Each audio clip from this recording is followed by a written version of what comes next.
Muy buenas tardes en este jueves 2 de diciembre y vamos en esta tarde a hablar un poquito de lo que es pues la Navidad, la verdadera historia de la Navidad con una ponencia muy bonita. Vamos a contar lo que es la verdadera historia de la Navidad. Y lo vamos a grabar para nuestro canal de YouTube Clave FM Radio TV, para que todo el mundo nos pueda ver y seguir y saber lo que es la verdadera historia de la Navidad. Yo soy Jota, como ya sabéis, soy periodista de actualidad, de eventos de la Comunidad Valenciana, de la fiesta de la Comunidad Valenciana. Pues esta ponencia llevamos tiempo queriéndola hacer, investigando sobre lo que es el mundo de la Navidad, sobre lo que fue la verdadera historia de la Navidad y no la que nos han contado siempre. Así que vamos a empezar esta bonita ponencia que a las 7 la pondremos también en directo en nuestro canal de Facebook siglo21.com/firmas/Jorge Olmos, y a las 7:15 estaremos en directo también contando lo que es la verdadera historia de la Navidad. La natividad de Jesús, la Navidad de Cristo, el nacimiento de Jesús o el nacimiento de Cristo se describen en los evangelios bíblicos de Mateo y de Lucas, en la Biblia. Los dos relatos coinciden en que Jesús nació en Belén de Judea. Su madre María estaba desposada con un hombre llamado José, que descendía del rey David. Y no era su padre biológico, no era el padre biológico de Jesús, ya que su nacimiento fue causado, según cuenta la Biblia, por la intervención divina. La Natividad, pues, es la base de la festividad cristiana de Navidad del día 25 de diciembre y juega un papel importante en el año litúrgico cristiano. Muchos y muchas cristianos y cristianas exhiben tradicionalmente pequeñas escenas de pesebre que representan la natividad en sus hogares, en sus casas. O asisten a las obras de teatro de muchos pueblos, ciudades, barrios, en sus países, de la natividad o los concursos de natividad de la Biblia. En esta ponencia que hacemos hoy vamos a hablar un poquito del por qué Jesús no nació el día 24 de diciembre, la noche del 24 al 25. El niño Jesús, que daría origen al futuro del cristianismo, nació sin cantos angelicales, sin magos llegados de Oriente para adorarlo, sin pesebre, sin ser perseguido por el rey hebreo Herodes. El simple hecho de que no naciera el día 24 de diciembre es porque ninguno de los textos evangélicos hace referencia o habla de esa fecha.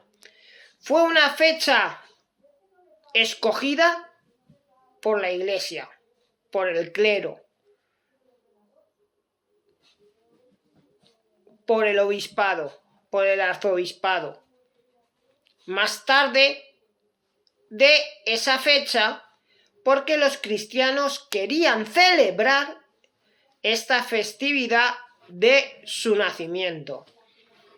Se decidió que fuera esta fecha porque era la gran fiesta romana, la fiesta de adoración al dios Sol. Y la Iglesia decidió bautizarla, escuchad bien, la Iglesia decidió bautizarla como la gran festividad cristiana pagana de los romanos. Es decir, el día 24 de diciembre, día 25, Es una fiesta pagana de adoración al dios Sol, que los romanos ya celebraban siglos antes. Otro de los argumentos que sostiene que el niño Jesús no nació el 24 de diciembre es de los escritores o de los escritos de la Biblia, para defender que Jesús nació en Nazaret, ¿vale? Para defender que Jesús nació en Nazaret, se refiere al hecho de que los judíos se les designaba o bien por el nombre del Padre o por el lugar donde habían nacido. Jesús debería haberse llamado o Jesús de José o Jesús de Belén, algo que no aparece y no se ve en ningún texto evangélico. En todos se llama siempre Jesús de Nazaret.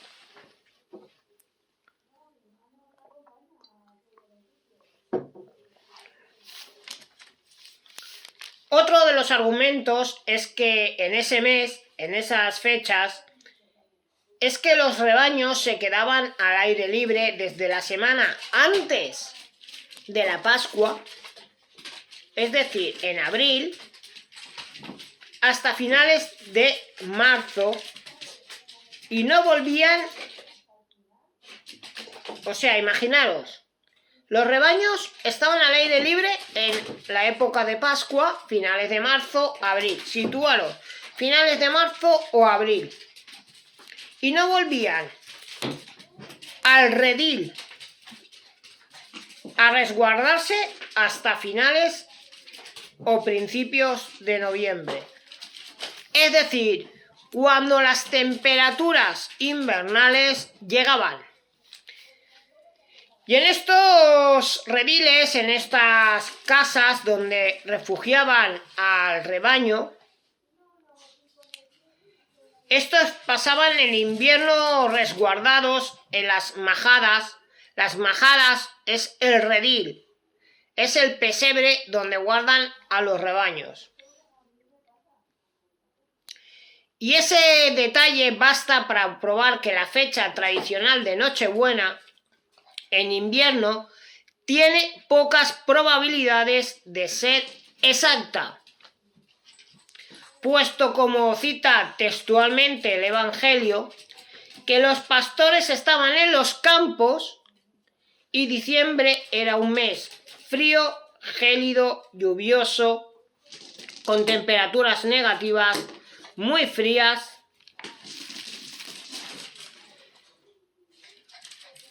Lo que implicaba que si supuestamente Jesús, el niño Jesús, hubiese nacido en esas fechas, lo más cierto es que los pastores hubieran tenido que resguardar al rebaño en las majadas, en los rediles, porque al ser un mes gélido, situaros Belén, Judea, la vieja Judea, con temperaturas muy negativas en ese tiempo, mes helado, mes lluvioso, mes muy frío, y más en esos países, no hay persona que se resista a dormir al raso o los animales se resistan a dormir al raso.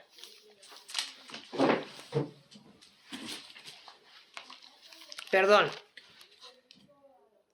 Por ello, otro de los argumentos que se baraja con certeza y que se puede calcular la temporada en la que nació Jesús, haciendo una cuenta regresiva a partir del día de su muerte y que tuvo lugar en la primavera, en la primera época del año 33. En la Biblia, en Juan 19, versículos 14 y 16, lo podréis encontrar. Jesús tenía todavía 30 años cuando inició su ministerio, el cual duró 3 años y medio, es decir, coincide con la primavera del año 33. Porque algunos estudiosos en la historia afirman y confirman que nació a principios del otoño del año 2 antes del inicio de nuestra era. Ahí lo podréis encontrar este relato en Lucas 3, versículo 23. Pero el teólogo Carlos Fernández dice que el relato bíblico lo que indica es que el nacimiento se produjo cerca de la primavera, debido al panorama que relata la Biblia. Lo primero es que las Sagradas Escrituras, específicamente en el Evangelio de San Lucas, dice así: un grupo de pastores durmieron al raso, cosa que la meteorología y difícil en una temporada invernal. Partiendo en este detalle, el argumento desmonta la versión de la Iglesia Católica y del nacimiento el día 24. Y acerca más el nacimiento de Jesús en la primavera o principios del otoño, es decir, en fechas de Pascua o de Semana Santa. De su lado, el profesor de Teología de la Facultad de Navarra, Francisco Varo, explica en sus disertaciones que sitúa el nacimiento de Cristo, Jesús, el día 25 de diciembre. Es el 6º julio africano en el año 221 después de Cristo, aunque no fue sino hasta el siglo IV cuando existió constancia de la celebración litúrgica de la Navidad por parte de las comunidades cristianas. En efecto, en las fechas próximas a la Navidad, los pueblos prerromanos celebraban el solsticio de invierno, considerado como el nacimiento del Rey Sol, por ser a partir de entonces los días progresivamente más largos. El otro día, viendo el tiempo en la televisión, el espacio del tiempo, en varias cadenas, decían que a partir del 21 de diciembre los días alargan. Los días van a tener un poquito más de luz por las tardes. Si nos vamos a este estudio de este teólogo, vemos que coincide con lo que está diciendo. En ese mes los días alargaban. Como coincide actualmente también con el calendario meteorológico actual. Si os veis, tenemos temporadas donde oscurece antes y a partir de diciembre, ya casi rozando el tiempo primaveral, porque en diciembre se supone que en enero, principios de febrero, acaba el invierno. Coincide con el relato que nos cuenta este teólogo. Bueno, habíamos dicho el análisis de por qué Jesús no nace el día 25 ni el día 24 por la noche. Nazaret, Belén, Judea, la vieja Judea, Jerusalén, temperaturas negativas, mes frío, helado, gélido, con borrascas. Las personas, los animales, no pueden dormir al raso, y más animales, rebaños que son animales domésticos con estas bajas temperaturas. Es imposible. Tal y como cuenta muchos relatos de la Biblia, no dan fechas exactas ni te dicen que el niño Jesús nació el 25 ni el 24 de diciembre. Ni los estudiosos ni los teólogos coinciden con esta fecha que nosotros celebramos. También en Navidad, pues hay otro aspecto que son los Reyes Magos. ¿Quién eran en realidad los Reyes Magos? Porque también celebramos el día 5 y 6 de enero la llegada de los Reyes Magos. Vamos a descubrir en esta disertación quién eran estos Reyes Magos. El Día de Reyes estaba cerca, sin embargo, no es lo único que celebramos el día 6 de enero, denominado el Día de los Reyes. Pero no toda la gente, mirad lo que digo, no toda la gente conoce el verdadero origen de esta festividad. El día 6 se entregan los regalos debido a la celebración de la festividad de la Epifanía, la cual significa en griego, en lengua griega, manifestación. En este caso, es la del Niño Dios lo que celebramos. El domingo entre el 2 y el 8 de enero es cuando se lleva a cabo la misa de la Epifanía del Señor. Pero ¿quién eran los Reyes Magos Melchor, Gaspar y Baltasar? Pues bien, estos tres personajes eran reyes orientales, los cuales no eran majestades, sino eran astrólogos. Pero ¿quién fue el cuarto rey mago? Porque la Biblia no te dice el número santo tampoco. ¿De quiénes fueron estos astrólogos? Pues sí, hubo más de 3. Y vamos a analizarlo en esta ponencia, en esta disertación. El cuarto rey mago, conocido como Artaban, ¿vale? O sea, ya nos dice que hubo un cuarto. La razón por la que no se habla mucho de él, se cree que es porque se perdió en el transcurso del viaje a Belén, y también se cree que fue arrestado en ese viaje por el ejército romano. Hay una película basada en la Navidad, basada en la vida de Jesús, que sale un asesor del rey Herodes llamado Artaban. Coincide con el nombre. Coincide que dice que se le arrestó por el ejército romano.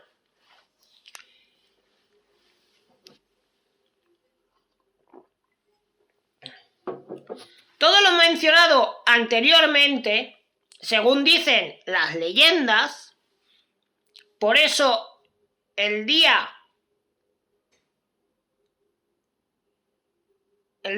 de Reyes son en verdad el día de 3 astrólogos, el día de los 3 astrólogos, el día de la Epifanía.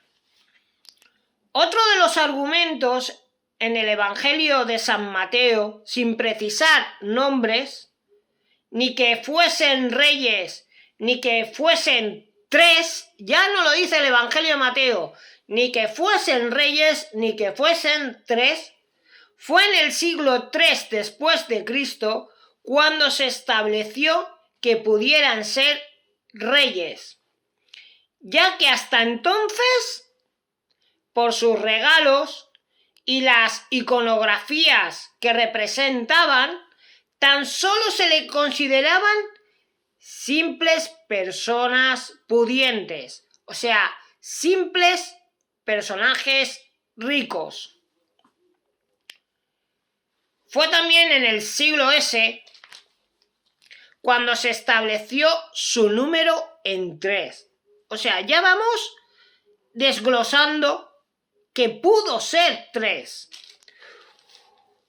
Pudo ser 3, uno por sus regalos: oro, incienso y mirra, ya que hasta entonces solo habían dibujos en papiros, en papel de papiro, confirmando 2, 3 o hasta más de 5 monarcas. Ya estamos hablando de más de 3. Ya esos documentos en papiro, aunque sean dibujos, ya nos hablan de más de 3 monarcas. Incluso la Iglesia Ortodoxa de Siria y la Iglesia Apostólica de Armenia, escuchar bien, aseguraban que eran hasta 12 los monarcas, como dice la Biblia, el número de apóstoles y las 12 tribus de Israel que nombra la Biblia. O sea, ya no vamos a 3, ni a 5, ni a 6, vamos a 12. ¿Qué quiere decir esto? Que los reyes magos o estos astrólogos podrían ser los 12 apóstoles.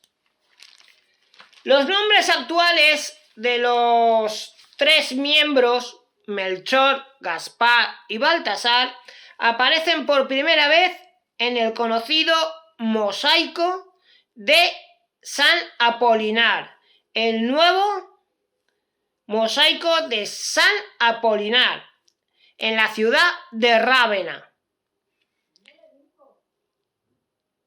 que data del siglo VI después de Cristo, en el que se distingue a los 3 reyes magos, a los 3 astrólogos, ataviados al modo persa, o sea, oriental, con sus nombres escritos encima y representando diferentes edades. Ya vamos aclarando quiénes eran estos personajes. No hay número determinado, muchos documentos dicen 3, dicen 12, dicen 5, incluso que había un cuarto monarca. Aún tendrían que pasar varios siglos hasta que en el siglo XV, después de Cristo, para que el astrólogo Baltasar aparezca con tez, con piel negra, los 3 astrólogos ya vuelve a nombrar que son astrólogos, además de representar edades avanzadas, representaban imágenes de raza de la Edad Media. Melchor encarnaría la raza europea, Gaspar el origen asiático y Baltasar la raza africana.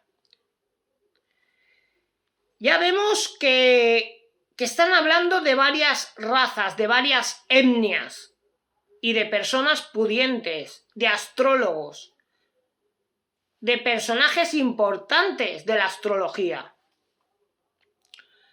Es en España a partir del siglo XIX cuando convirtió esta falsa tradición, ya que era una fiesta pagana de adoración al rey Sol, la Epifanía, volvemos a la Epifanía, en una fiesta infantil con el detalle de los regalos, imitando a otros países que celebraban así el día de la Navidad. En homenaje al santo oriental, y mirad por dónde voy ahora, porque también lo nombra a este personaje. En homenaje al santo oriental San Nicolás. Ya entra en escena Santa Claus.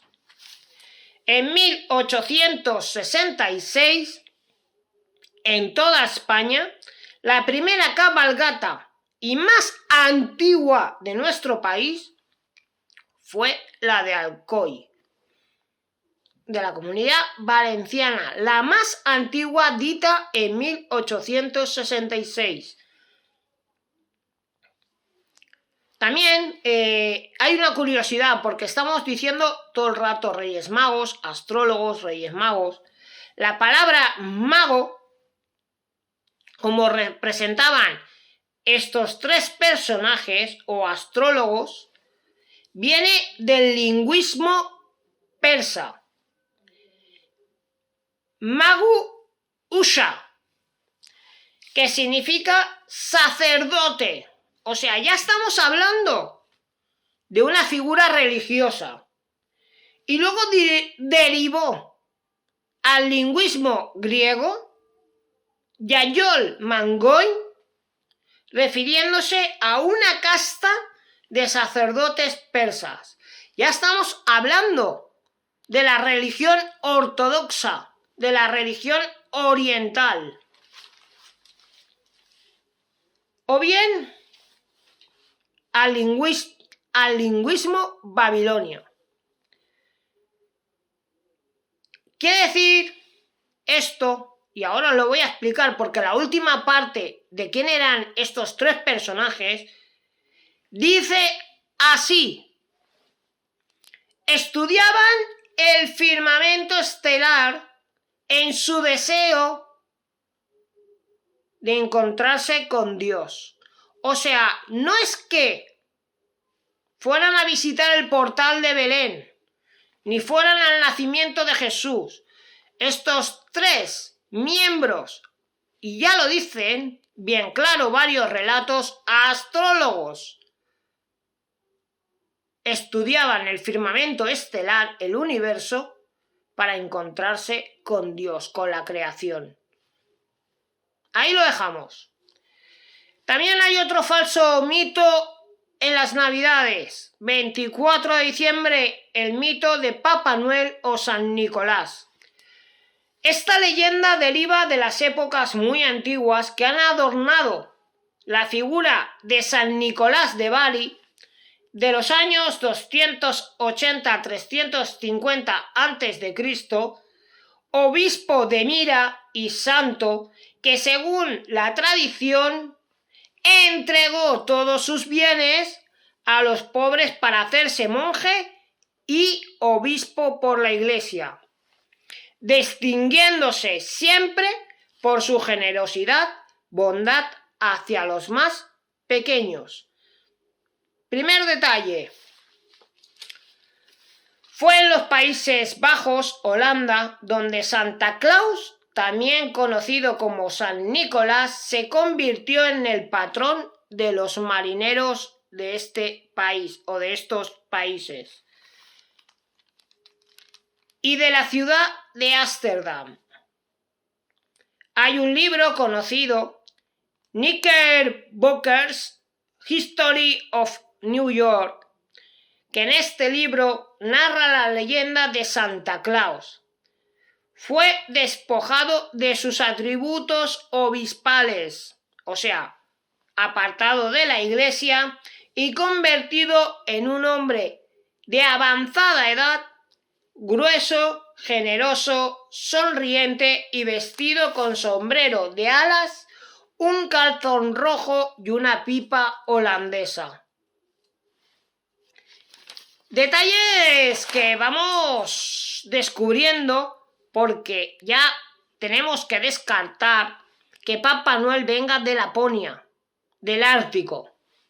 Ya una de las cosas ya la descartamos como mentira de que venga del Ártico. Pocos años después de esta publicación, su figura había adquirido total popularidad en la costa este de los Estados Unidos, que en 1983 un poema anónimo titulado A Visit of San Nicolás, apareciera sobre un trineo tirado por renos y adornado de sonoras campanillas. En la imagen gráfica se le hizo su figura más bajito y grueso, adquiriendo rasgos próximos a la representación tradicional de los gnomos. O sea, tendencia irlandesa. El otro gran contribuyente en la representación de Santa Claus en el siglo XIX fue un inmigrante alemán denominado Thomas Nast. Alcanzó tan gran prestigio que se creó la imagen de Santa Claus. Este personaje fue adquiriendo un físico voluminoso, ganó estatura, mandíbula ancha y se le rodeó de elementos como el traje rojo, el cinturón ancho, el abeto, el muérdago y el acebo. Pues bueno, estos son los mitos de la Navidad, de lo que celebramos actualmente y de la verdadera historia de la Navidad con todos sus componentes. Nosotros desde el periódico siglo21.com digital, en colaboración con teólogos como hemos nombrado, con expertos, con estudiosos, hemos hecho esta investigación para que todo el mundo sepa en verdad lo que estamos celebrando en la época navideña. Por mi parte, ha sido un placer hacer esta disertación, esta ponencia, para que conozcáis los verdaderos motivos por los que celebramos la época navideña. ¿Por qué adoramos la festividad de los Reyes Magos cuando no eran magos, eran astrólogos? Papá Noel no era Papá Noel, ese que conocemos del Ártico polar, de Laponia, con los duendes y con todo. Era un simple obispo de la iglesia que se le quitaron sus atribuciones y se convirtió desde ese momento en el personaje de Papá Noel. Espero que os haya gustado esta ponencia y a las 7 volvemos en directo a repetirla. Vuestro amigo J.